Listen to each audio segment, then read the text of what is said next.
శ్రీశైలం దేవస్థాన నూతన కార్యనిర్వహణాధికారిగా ఎం శ్రీనివాసరావు బాధ్యతలు స్వీకరించారు. శ్రీస్వామి అమ్మవార్లను దర్శించుకుని దేవస్థానం పరిపాలనా భవనంలో శ్రీనివాసరావు ఈవోగా బాధ్యతలు స్వీకరించారు.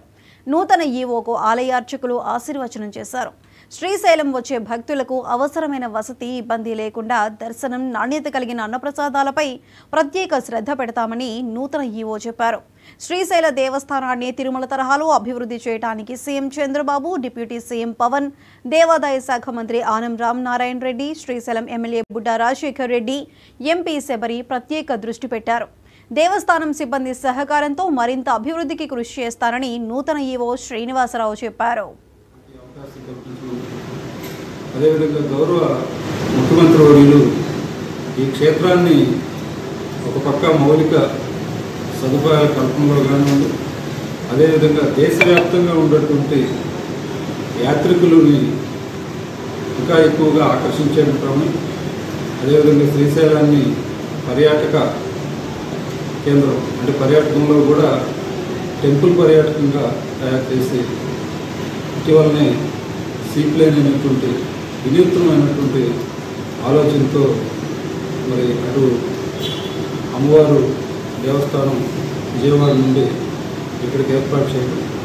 అదేవిధంగా ఈ టెంపుల్ యొక్క మౌలిక సదుపాయాల కల్పనలో మాస్టర్ ప్లాన్ని భక్తుల యొక్క అవసరాలకి అనుగుణంగా అనేకమైనటువంటి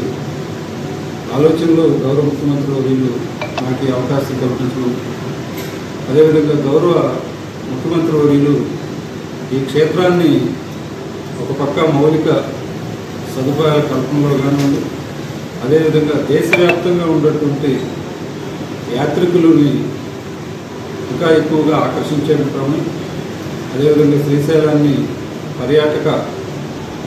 కేంద్రం అంటే పర్యాటకంలో కూడా టెంపుల్ పర్యాటకంగా తయారు చేసి ఇటీవలనే సీప్లేన్ అయినటువంటి వినూత్నమైనటువంటి ఆలోచనతో మరి అటు అమ్మవారు దేవస్థానం విజయవాడ నుండి ఇక్కడికి ఏర్పాటు చేయడం, అదేవిధంగా